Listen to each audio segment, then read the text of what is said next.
Harford County makes the tough decision to self-isolate after traveling back from Florida. That means no physical family interaction, and that's tough because the couple just welcomed their first great-grandchild into this world.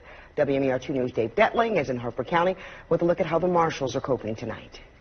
Well, we are talking about a very tight-knit family, and this porch right here, it's become the gathering place for this family, except there's not a lot of hands-on interaction. Instead, they're communicating with one another through the doors and the windows. Through the glare of glass, Angie Marshall looks at her great-grandson, Adam Bayer. He's an 8-week-old. His mom, Heather, says he hasn't had physical contact with his great-grandparents. I would love for her and for my grandfather to hold him and experience that, but they just got off the airplane, so we wanted to wait the 2 weeks that they recommend. With families standing on the porch and Angie and her husband Joe inside their home, this is what social distancing looks like for the family.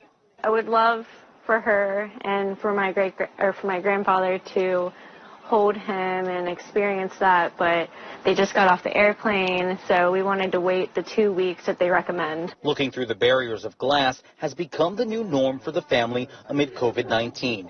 Angie and Joe returned to Maryland from Florida Thursday.